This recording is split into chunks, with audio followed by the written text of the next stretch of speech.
Hi, hello, வணக்கம். ஒரு நல்ல விஷயம் நண்பா. ஒரு பொய் ஒரு குடும்பத்து வாழ்க்கையை எப்படி மாற்றிவிட்டது கேளுங்கள். ஒரு குடும்பத்திலே கணவன் மனைவி தனித்தனியாக ஒரு ரிஷியிடம் போய், சுவாமி, என்னுடைய மனைவி ஒவ்வொரு நாளும் என்னை சித்திரஹிம்சை செய்கிறது, அவளை கொன்றுவிட வேண்டும் என்ற கோபம் வருகிறது, என்ன செய்ய வேண்டும் என்று கேட்பான். அதற்கு அந்த ரிஷி கொஞ்ச நேரம் யோசனை செய்து, தம்பி, இன்னொரு மாதத்தில் உன்னுடைய மனைவி இறந்து விடுவாள், அவளை நீ ஒன்றும் பண்ண வேண்டாம் என்று சொல்வார். அதை கேட்டு, அப்படியா சுவாமி என்று ரொம்ப சந்தோஷமாக சென்று விடுவான். மறுநாள் அவன் மனைவி அந்த ரிஷியிடம் வருவாள். சுவாமி, என்னுடைய கணவர் எனக்கு தினமும் நரகத்தை காட்டுகிறார், நான் அவரை விட்டு விலக வேண்டும், இல்லை என்றால் ஏதாவது மாற்றத்துக்கு மருந்தாவது இருந்தால் தாருங்கள் என்று கேட்பாள். அதற்கு அந்த ரிஷி யோசனை செய்து, தாயே, இது ரொம்ப ஜாக்கிரதையாக பயன்படுத்த வேண்டும். ஒரு 30 நாட்கள் யாருக்கும் தெரியாமல், யார் கண்களிலும் படாமல், ஒரு நாளைக்கு ஒரு சொட்டு உங்கள் கணவன் சாப்பிடும் சாப்பாட்டில் கலந்து கொடுங்கள். நீ நினைத்தது போலவே உன் கணவர் உன்னிடம் ரொம்ப அன்பாக பழகுவார் என்று சொல்வார்.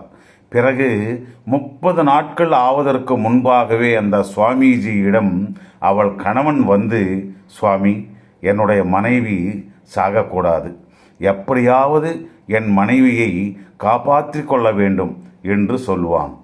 தம்பி, உன் மனைவி இறந்து விடுவாள் என்று தெரிந்ததும், அது எப்படியும் போகிறது என்று நீ அவளை அன்பாக பார்த்து கொண்டாய்.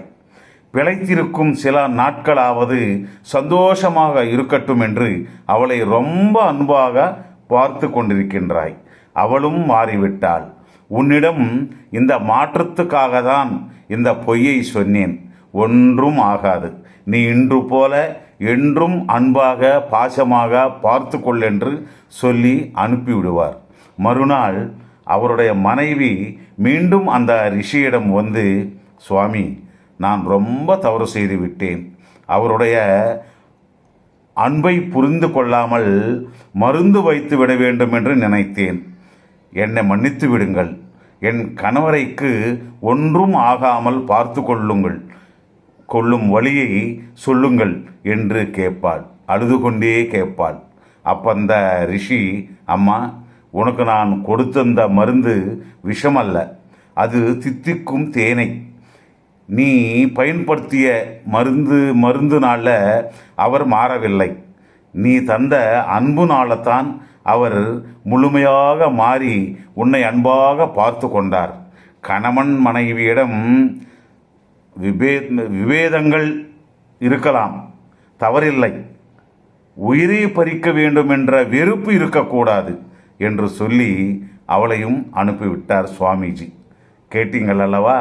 ஒரு லைக் பண்ணி ஷேர் செய்து இந்த வீடியோவை ஹைப் செய்யுங்கள். நன்றி, நன்றி, வணக்கம்.